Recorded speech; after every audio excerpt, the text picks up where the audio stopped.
these days. 10,000 years in the making. 10,000 years of endeavour in science and the arts and the humanities. And within one generation, he's been reduced to a feckless, bed-wetting, parmesan-shaving imbecile who revels in his own uselessness. Something has to be done.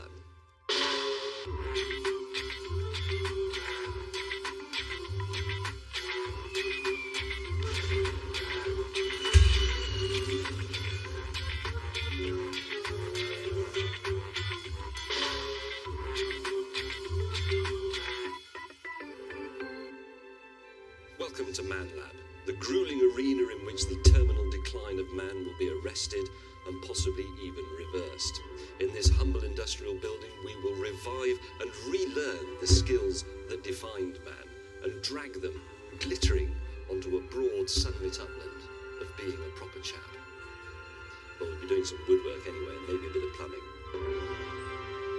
Man Lab is an emergency service, on call to jumpstart the stalled evolution of man. It's a bloke's base camp for an epic assault on the north face of Mount Muttonhead, a repository of ingenuity and invention from which man will emerge blinking yet triumphant, armed with only a decent toolkit and a slim volume of English poetry. It's the modern face of the gentleman's club, where things get done properly and are followed by a proper pint. It's excellent. In short, this series, and this alone, will sweep away the confusion that has reigned since the dreadful dawn of moisturiser and the male makeover. End of mission statement.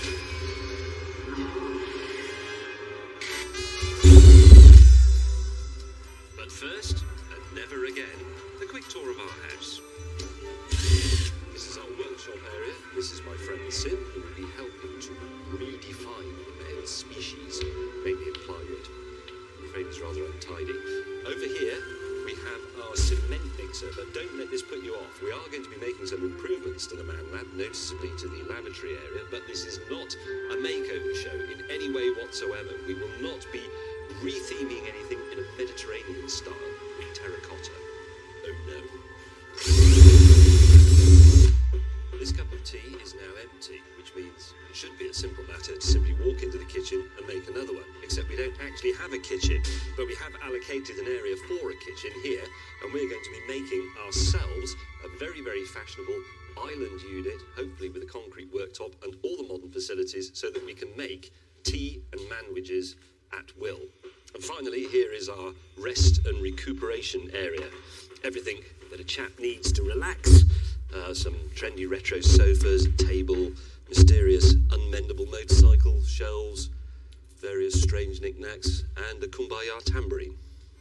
Right, let's get on with something. Something useful and relevant. Now, the British people are very, very good at digging. It's why we're such excellent gardeners, and it's why we're so good at escaping from prisoner of war camps. But what if you were in your garden digging the foundations for your new extension, and you came across an unexploded World War II German bomb?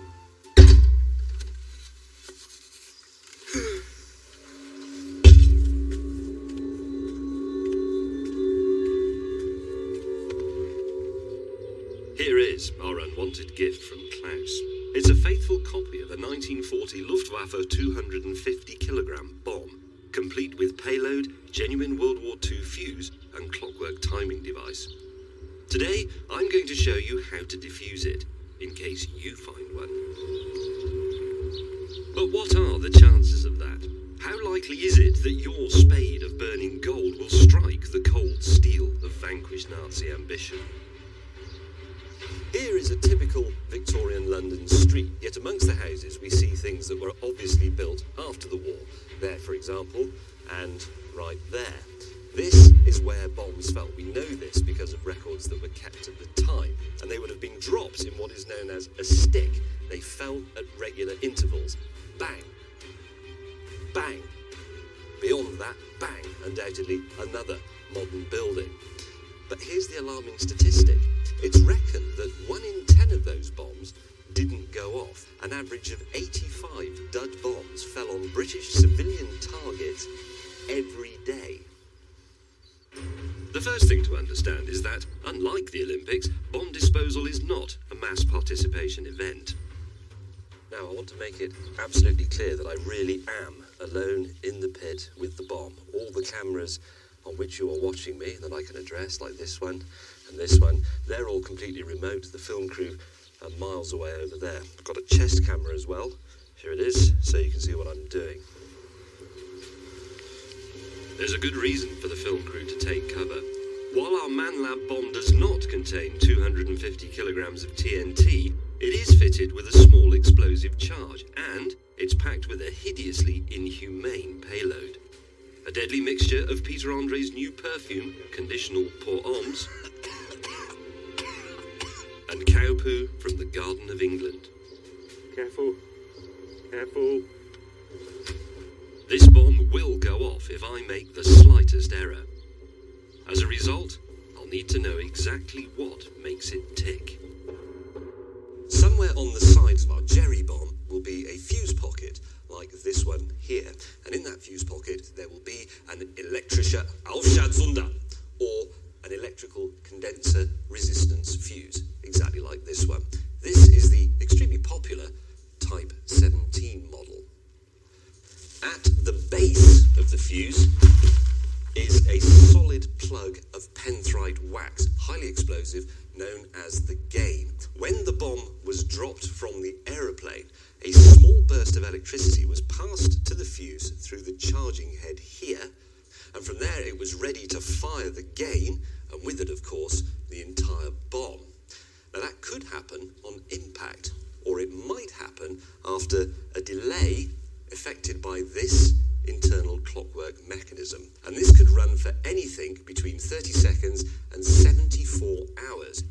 And if we could just put aside for one moment the notion that this is all a horrible device designed to spread dreadful death and destruction, it has to be acknowledged that this bit of German engineering, as usual, is absolutely exquisite. It's a piece of mechanical poetry, in effect. It's such a shame, really, that it had to be used for something so terrible.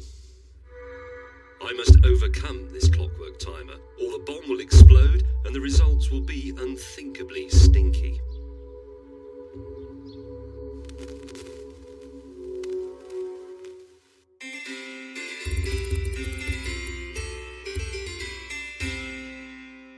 Now, a statistic released a while back suggested that the average British household kitchen lasted no longer than 5 years before being replaced. But here at ManLab, we like to choose once and choose well. So we're going to build a kitchen that will last for 1,000 years out of concrete. The kitchen will be the first of a series of ambitious improvements to Planet ManLab. To achieve true millennial permanence, I'm going to need specialist help. And mine comes in the unshaven and loosely defined shape of Simi, inspirational inventor, builder, and architect. What a piece of work is a man, wrote Shakespeare. He may have meant Sim, who was so committed he had already built the mould for our kitchen before I turned up. Now, in order to cast the worktop in concrete, we have to think of the worktop in reverse in order to make a mould, which is what Simi's done here. So you can see that is the drainer. So what is normally an indentation is now proud, because obviously when the concrete comes out, it will then be an indentation. And that is where the sink will go. That's the sink. And this is where the hob will go. Those are the rough holes for the taps. Yep. This is not a proper mould. We're going to have to break it apart to get the top out. Right. So it's a one-shot deal, this. If it doesn't work, there'll be something else in the programme at this point next week about building some prefabricated units bought from a high street kitchen shop. There cannot be a more noble material for the construction of a kitchen than concrete. A self-setting soup of cement, gravel, sand and water. Functional and refined, and completely impervious to the vagaries of fashion or the weather. It's worth pointing out that the making of concrete was one of the great forgotten man's skills, because the Romans, of course, could do it, and then it took us until, well, about 1860, something like that, to rediscover it. Although it is fair to say that Britain has never really fallen in love with this most mouldable of building materials. It is very true that concrete got a bad rap. especially during the 70s and 80s, as being an ugly material. But I don't think that is true. I think used correctly, it can be rather wonderful. It tends to be an ugly colour, but you can make it into very interesting shapes, because you can make it pretty much any shape you want. This is true. You should never use it as the surround for a bonfire, because it explodes, because it has little bubbles of water in it, or sometimes quite big ones, and obviously when they heat up, they become steam, but they're under pressure because they're enclosed, and then at some point, kabang, and you get bits of concrete flying all over the place. For the next 2 hours, Simi and I continue to fill our kitchen mould. Bliss was it in that dawn to be alive. Anyway, I think you've got the general idea, and you've probably seen enough of me and Simi mincing around with trowels. So, we'll come back to this when it's set and we break it out, and in the meantime, I'm going to put a different shirt on and reappear in our sitting area for something else. Here is the shirt, and the something else is about boiler repair. Or so it might seem. See, most people just get to the point... My boiler repair lecture should have been the highlight of the Man Lab year. This on the older boiler, the Z736R. But something was wrong with Charlie, our researcher, a man who normally daydreams in British thermal units. It's a plug-in module, it's a sealed unit, like, various... Today, he was dreaming in cheesy Rachmaninoff.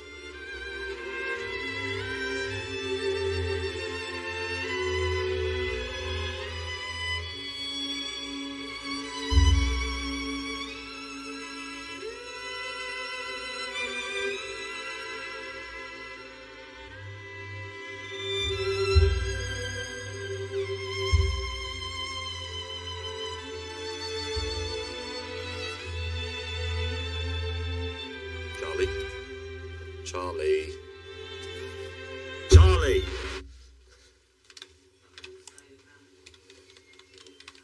Poor Charlie is lovesick. Thanks. He's limping around uselessly with Cupid's golden arrow lodged firmly in his trousers. So I have no choice but to take him to the local centre for male counselling. Thanks, mate. Right. Tell me all about it. Well, I can't stop thinking about her. She's everything I do at work. I keep getting distracted just by her being there. And then I'm looking at her. I just want to be spending some alone time with her. And I just need her to see me for who I am, not just this person at work. I need her to realise. Oh, God. I can't listen to this snivelling about inner feelings any longer. It's time to instruct Charlie in the art of seduction. I need her to see.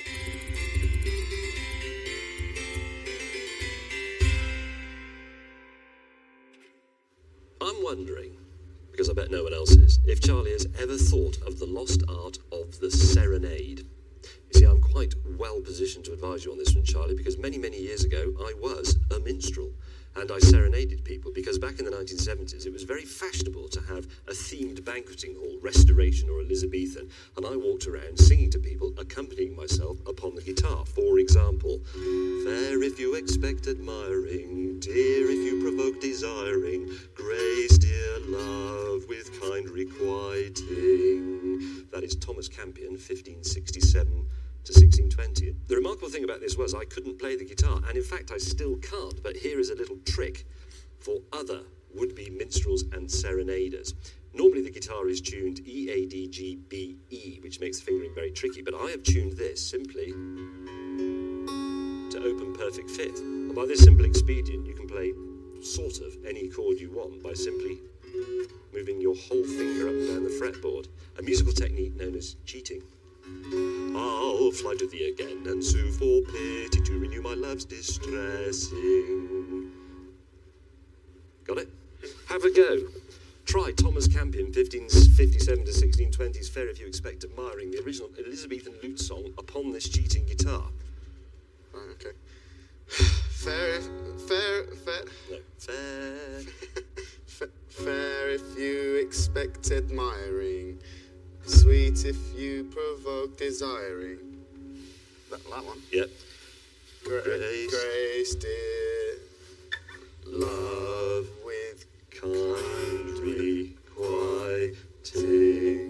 You cannot come out of this badly. Not sure, but I'm definitely going to have to change the words. I don't think they're relevant anymore. Fair if Actually, you...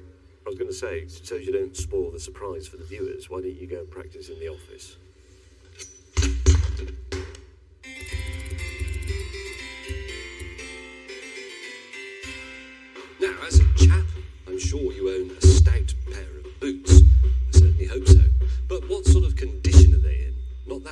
I'd wager.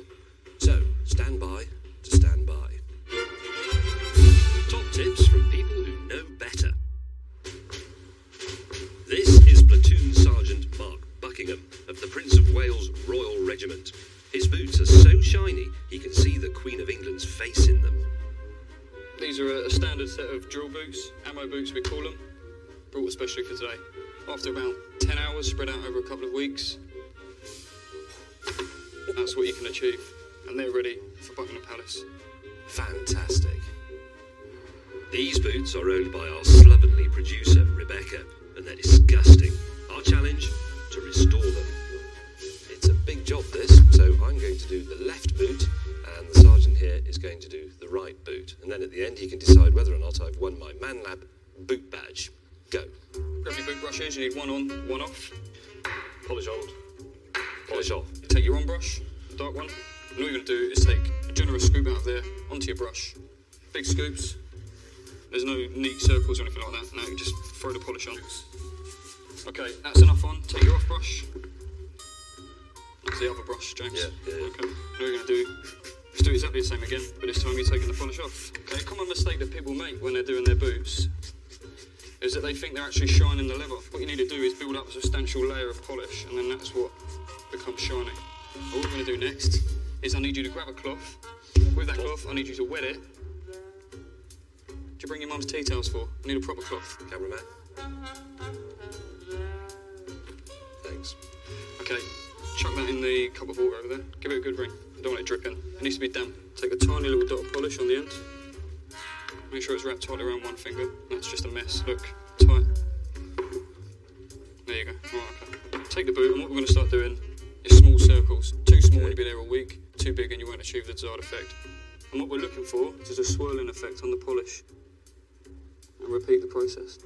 And then you finish it with the brush. No, you just keep going. Is it this point in the programme where we have one of those balls that comes up that says, sometime later? What do you think? Just move that brush out of the way so I can have a proper look at your boots. Well, I just put that there to artfully dress it for Tell you television. what, I'll just take a quick look at it. I missed a bit, I'm sorry. Did you think that after 10 years in the army that I wouldn't notice a boot brush sitting on a boot on an inspection and not think that must be hiding something? I should have expected it from a civvy. Take a fail badge. Is that because I completely missed it, or was there something on there that stopped it? No, I expect you put polish on, but you didn't put enough on like I told you to. Right. Because you're weak.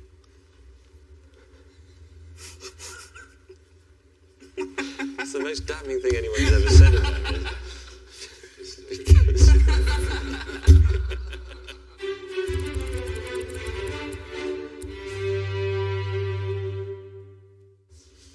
If you were watching earlier on, you would have seen us cast this in Simi's one-use homemade wooden mould. If this doesn't work, we're going to have to start again because this will be broken as it's taken apart.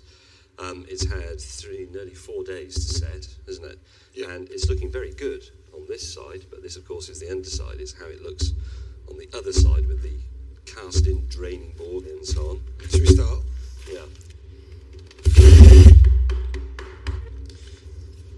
Just so you know, by the way, there's no TV jeopardy at work here. This genuinely is the first time we've seen this, and it may be terrible.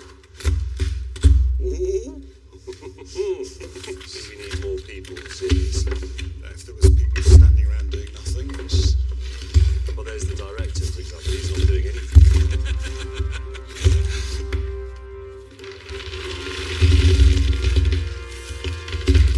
Back to the end of the bench.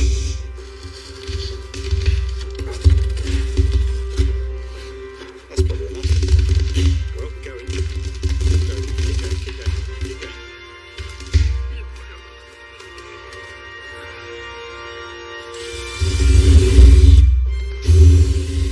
Ready?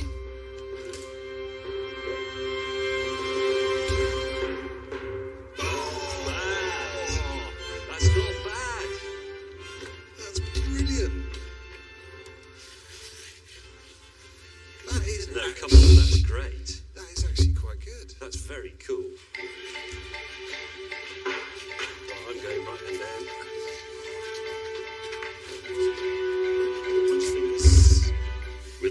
filigree colossus in place, it remains only to drizzle it lightly with fixtures. It is, I believe, very cool, the cast concrete worktop, and I think it will catch on because it's industrial, it's rustic, which people like, and it is entirely functional. It is not in any way decorative or artistic. There is but one task left, failure to complete which will leave us back where we were at the start of this programme.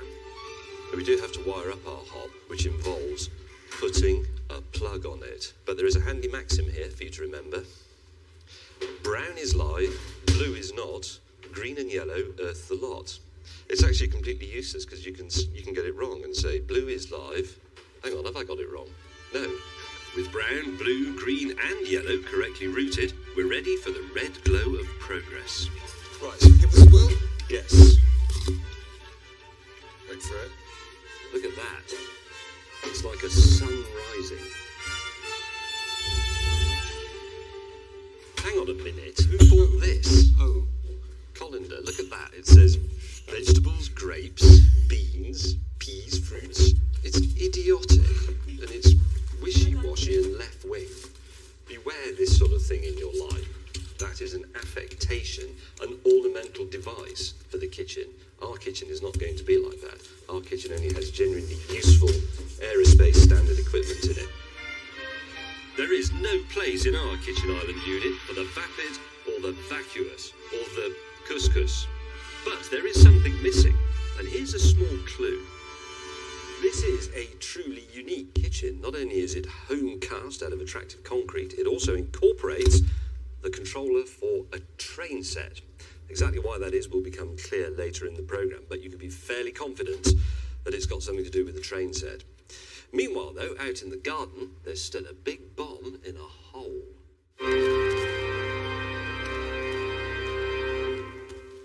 I'm alone in the pit, with a replica German bomb packed with celebrity male fragrance and cow poo.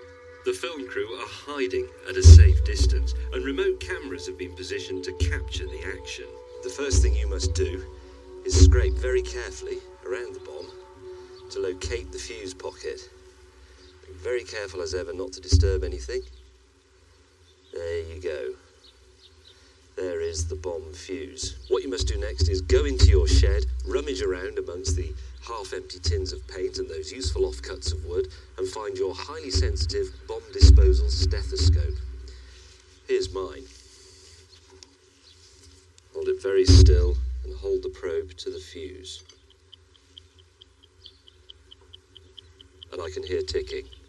I can hear ticking very loudly, which is bad news because that means the bomb was disturbed during the digging and the clockwork fuse has started running again. That means I have anything between 30 minutes and 74 hours to deal with this. So without further ado, you must next sally forth to the local hardware shop to buy your DIY bomb disposal kit. Follow me.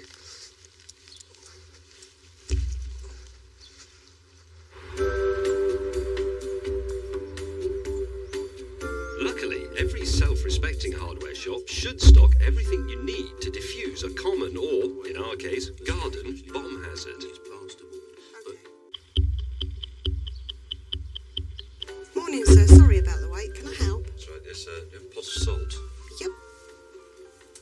a small pair of scissors, Yep. a length of plastic tubing, 6mm, Yeah, I got some of that. a hand-operated vacuum pump, Yep.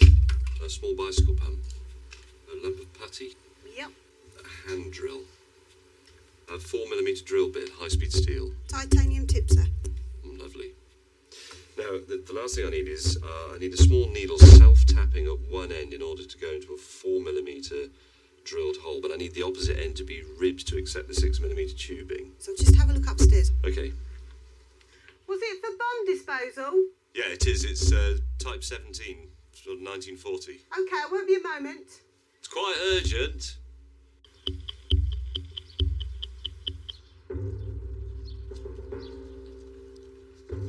By one of the great strokes of good fortune that attend the making of television programmes, the hardware shop did have a self-tapping needle. Now to defeat fascism using the only language they understand, salty water. First thing we must do in the barrel of the pump is make up a saturated salt solution. The salt in the solution will jam up the clockwork mechanism, therefore stopping the clock. Okay, that's ready for use. Taking your pot of putty, you need to form this into two pieces. One, a sausage shape, like so, and then I need to make a pancake. The reason for all this will become clear in a moment. Now for the really tricky bit. I have to drill into the fuse here, between the locking ring and the edge of the fuse itself. This will give me a hole leading down into the fuse pocket. This has to be done very, very delicately. Do not entertain any ideas of getting the electric drill out of the garage. That would be disastrous. This is actually the most hazardous part of the operation. I'm about 3 millimeters in. I think I've got it stuck. It's very important not to subject it to any sudden shocks like that.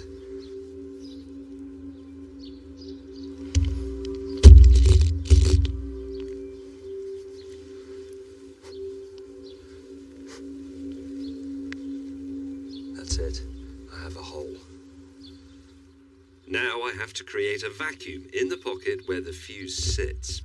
Now the most important piece of kit, the self-tapping needle. But now this must very carefully be screwed into this hole.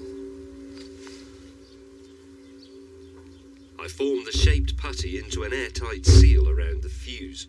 I could murder a cup of army tea. The film crew realise this and send me a completely empty gesture of support. Thank you. Anyway, we take the hand vacuum pump. This now goes over the end of that. Right, I'm looking to create a vacuum of around 25 inches of mercury inside the fuse pocket. I'm nearly there already, and as soon as that happens, I flip the valve, introduce the salt solution into the fuse pocket. Here we go, invert and move valve. That's looking good. Now we cut this off. Normally you'd pull it off. There isn't time for that, and it also might introduce a shock. Put that to one side. Take my children's bicycle pump, insert it in the free end of the tube, give it a couple of strokes to pressurise it, and there it is. I can see a tiny bit starting to leak out there. The thing is full of salt solution, which means I will gum up the meticulous clockwork of the Third Reich. If I've done this correctly, a mass of stalwart British salt crystals will form inside the fuse, encrusting the clockwork mechanism and seizing it up. Right now there's nothing for it but to wait 45 minutes for all that to work.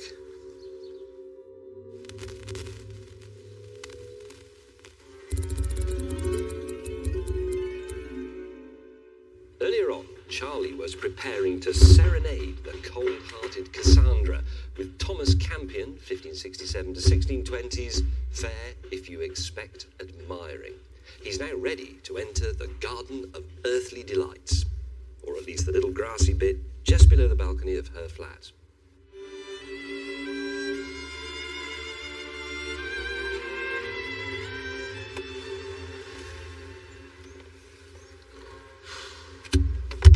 Right. Thing to remember, I reckon, is that everybody secretly wants to be serenaded. Okay. Unless it's in a Greek restaurant, then it's really annoying. Okay. You got your words? Yeah. Sellotapes on your lute? Yeah. You ready? Yes. Right. Go. Good luck. Thank you. I've taught Charlie everything I know. He can now play the guitar convincingly with one finger. He knows the greatest serenade ever written. He knows Cassandra's address, thanks to Ye Book of Faces. Now it's time to see if he can bring his Juliet to the balcony. Fair Cassandra, I'd be lying if I said I wasn't trying. Grace this moment just by smiling. I feel like a proper Charlie. I've not got hair like Bob Marley. And this lewd song I'm defiling. If you come to lunch as I've requested. What did I tell him? It works. The Ice Maiden emerges, unable to believe her luck. She looks down and, as requested, she smiles. How soft the moonlight sleeps upon this, but Charlie? Running away like a big Jessie is never mentioned in any of the verses of Thomas Campion, 1567 to 1620.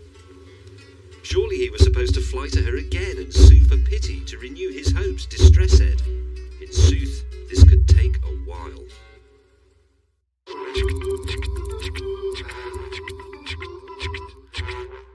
Our forefathers were the sort of chaps who could turn their hands to pretty much anything. I wouldn't dream of calling it a professional, except as a last resort. But what about today? I know a bloke who rang a builder to come and screw his wine rack to the wall.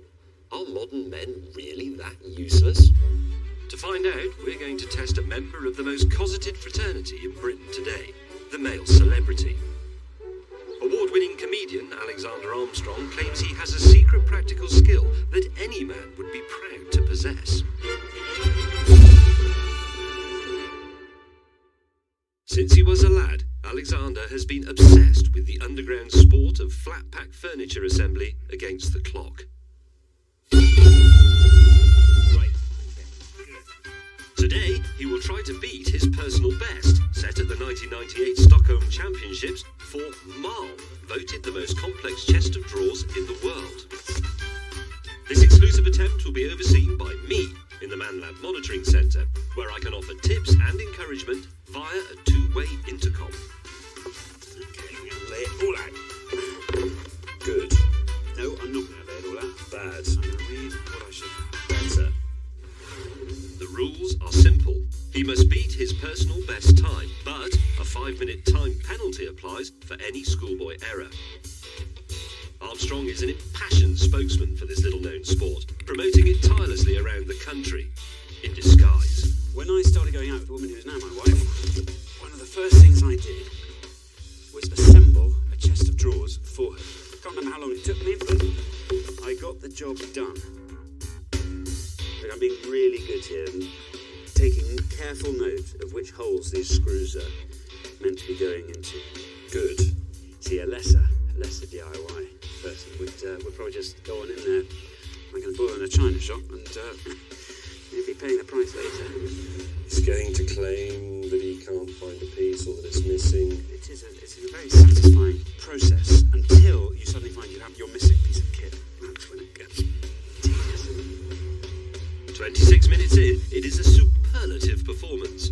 Until... I started nailing there without pushing this flush against the this edge. Schoolboy error. It is a schoolboy error. 5-minute penalty.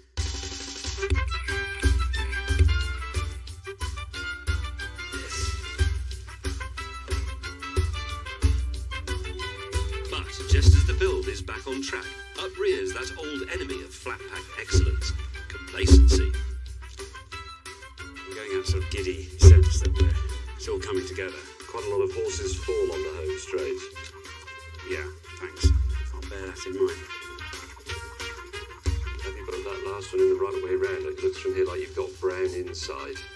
James, you're a lifesaver. That would have been a disaster. Still a schoolboy error though, sorry. Oh, I see how it counts against me, right? Yes, good. When you first pick up a bit of kit and it seems completely the wrong way around, then you notice that, of course, there are two sides to a chest of drawers. The components are, to use the technical jargon, handed. They're handed, exactly. That's... You see? God, I don't know words like that. Good. Construction.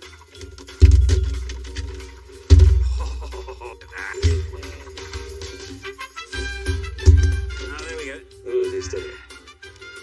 There we are. Send in the butler. Right, job done. Thank you. I'll go and sew that onto my swimming trunks. That is a stupendous time and shaves fully 5 seconds off his previous best chest of drawers performance, making him a worthy recipient of our Pro Celebrity Man Task badge and a great ambassador for the sport. Wow. That was fun. Maybe you've had fun. If you have, why not write to us? Send your message to ManLab, all one word, at bbc_co_UK. And remember to mark your subject line, I had fun. Meanwhile, though, this.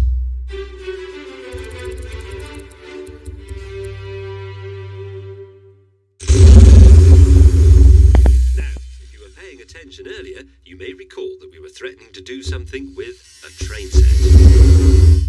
Remember, the Man Lab includes this seating area, but also our kitchen, an extensive workshop, the lavatory block, my office, and so on. And there will be a huge movement of goods and materials between all these places. And obviously, I could just get up and walk over there to get a cup of tea, but why?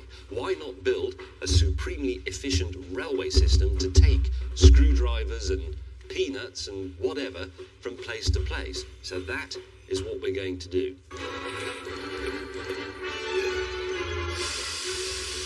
Now the railway will go in this direction. It's going to sweep round to run alongside the wall, all the way down here. Ignore the pieces of junk. This is stuff that we've inherited with our Man Lab. As with the real railway, we have to deal with the world the way it is. We'll negotiate these obstacles around here, past the cement mixer, and then it's going to go through tunnels we're going to make in the wall into the lavatory area. Next, the train will emerge from this tunnel that we will build over here from the lavatory block into the office running behind my desk. These are the bits of the railway on here. This is what I'm going to use to make it. Our train now steams out of the office through this complex series of curves. A genuine domestic integrated transport solution, laden with consumables to sustain man and engineering materials to further his lot.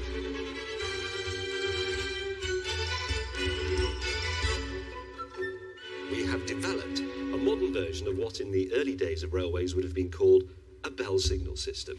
Here is the master box. There's one in the kitchen. There's also one over in the seating area. Every station has a little bell push. You press it, it goes bing bong. So, let's say it was me in the office. I'm number 3. Number 3, they know James in the office wants the train. The person in the kitchen thinks, righto, off we go. Set it to depart.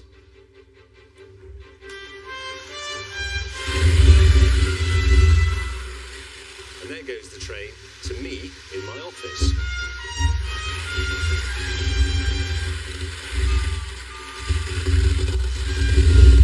Now, whoever is in the kitchen can't see when the train has arrived in the office, but that's okay because I can see it arrive, and then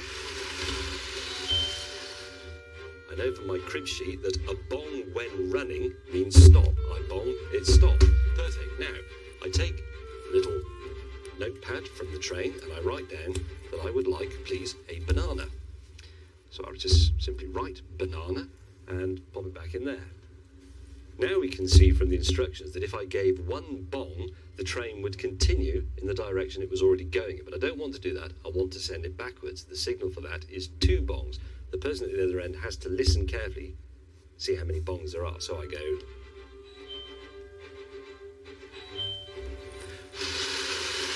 Off it goes with my request for a banana.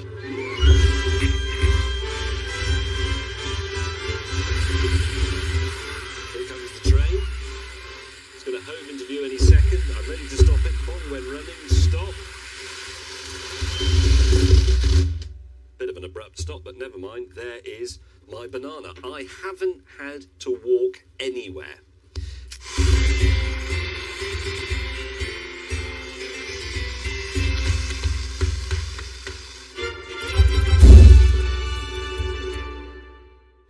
Our monolithic kitchen risks becoming little more than a concrete white elephant, whose only culinary success to date has been the delivery of a melancholy banana to a melancholy bloke in his melancholy office.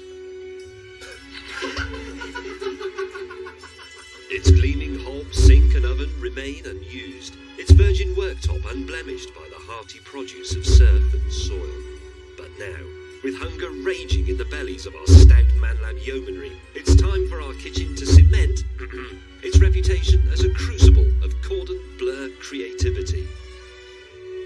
I'm going to show you how to make a fish finger sandwich. You need 5 fish fingers for a standard fish finger manwich and 2 slices of nice, stiff, old-fashioned white bread. So, 5 fish fingers in the pan. They take 5 to 6 minutes per side, depending on how crispy you like them. Give it a little swirl. Whilst they're cooking, we can consider the garnish, which is going to be sauce tartare. The ingredients for this are a healthy blob of salad cream. Oops. Sort of about a tablespoon of that. James? Yes, director. Broken the glass. It's only a crack. My mum would say that harbours germs, and it will do over time, but it was only broken like 40 seconds ago. Do you really want me to start again? I think so, yeah. Because you might have to dig the whole thing up. It's acceptable to cook using the cracked glass, but not if it's on television. Yeah. So is it all right to murder people as long as you don't murder people on television? That's how annoying they are. The kitchen is just the place for a philosophical debate about the nature of reality. It's like making lunch for Jean-Paul Sartre and all his mates. Sauce tartare with new unbroken glass, take 2. Whilst they're cooking, we can make the garnish, which is going to be sauce tartare. First, you put a healthy blob of salad cream into a jar like this, tablespoonful, something like that. And then to this, you add a roughly equal amount of sandwich spread. Heaped teaspoon, like that. Stir these vigorously together, being very careful not to break the glass whilst you do it. Right, the fish fingers have been in for 5 minutes. That's what they should look like. Slightly browned. Slightly seared, as it would be if this was a piece of tuna in an expensive gastropub. It isn't. It is the ManLab kitchen. They are lightly burned. The fish finger was designed so that 5 would fit into a sandwich, 4 in that direction and 1 across the top there. They fit exactly onto a British standard size slice of white bread. The fish fingers are now ready, and this is how you arrange them. 1, 2, 3, 4, and then 1 across the top like that. Tartar sauce, liberally applied to the top.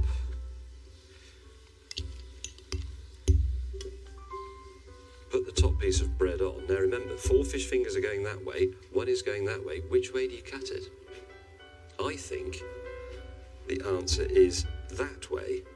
You get precisely 2.5 fish fingers in each half of the sandwich. It isn't quite the feeding of the 5,000, but as the old saying goes, teach me to fish and I will eat for a lifetime. Give me a fish in the form of fingers and I will eat for a lunchtime or something. I've just cooked it, you imbecile. God, I'm exhausted. Let's do something else.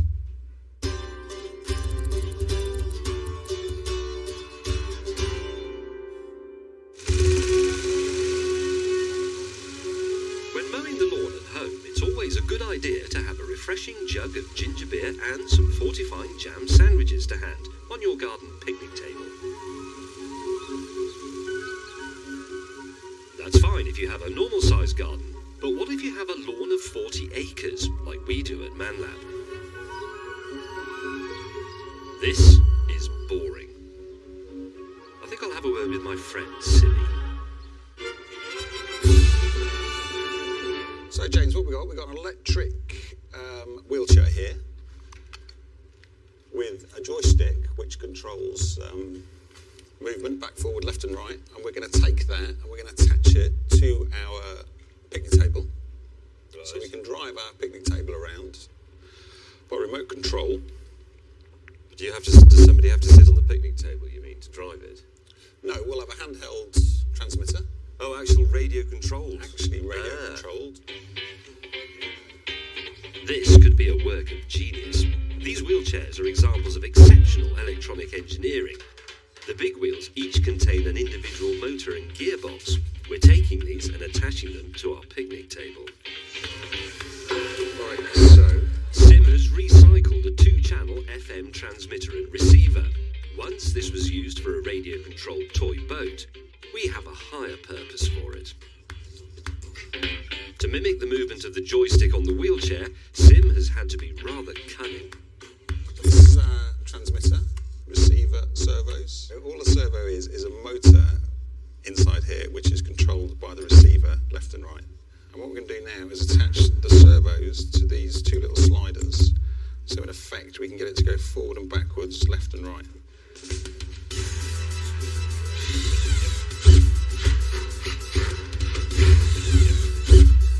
This is now all hooked up.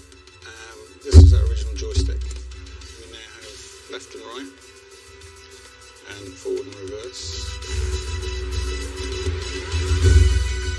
This groundbreaking technology could be applied to mundane static objects across the globe. Beds, sofas, and even bar stools could be liberated to run free like the wind. The moment of truth.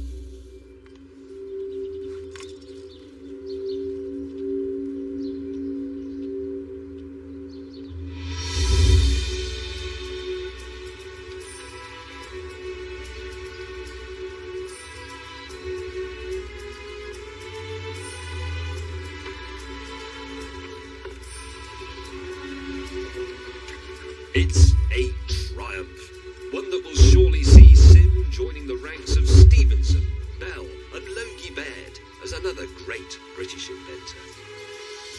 Now, whenever I mow the lawn, I need never be more than a few feet from my picnic table laden with ginger beer and jam sandwiches. But, like all new inventions, this one is not without its flaws. I can make the table follow me, but that still means I have to walk when I mow. Time to add my own stamp to Sim's masterful invention.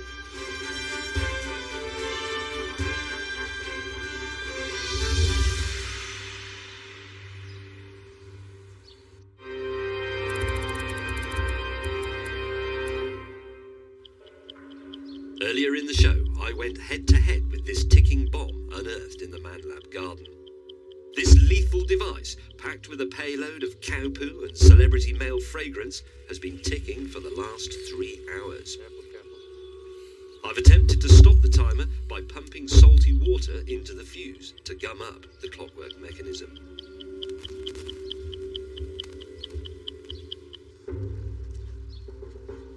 Now, as I return to the pit, I have no idea if the process has been successful. Here's a very sobering thought. I've read this process in an old book from the 1940s put together by bomb disposal experts who originally learned this sequence of operations by trial and error, and getting it right probably cost several lives. Several people became what they call the pink mist. So those people were unspeakably brave to do this. I mean, it's quite frightening knowing that it's just full of perfume and poo, but if it was a real 500 kilogram high explosive bomb, this would be... It's unthinkable. Right, this is the moment of truth.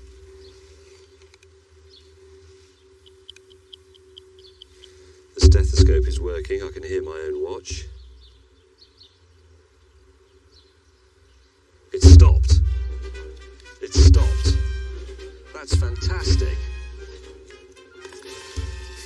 Salt water has defeated the enemy. That's just brilliant. Right, all I've got to do is get it out. And once the fuse is out, this is simply a barrel of explosives, completely inert as it is. Without a trigger, it can't do anything. So, here we go.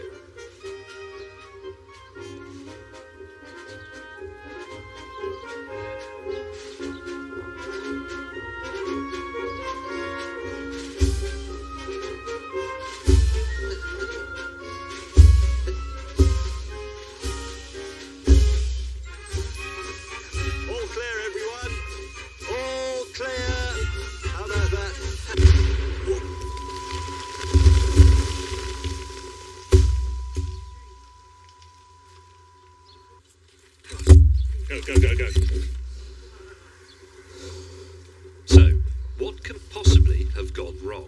How can I be covered in cow poo and conditional, the latest male fragrance from Peter Andre?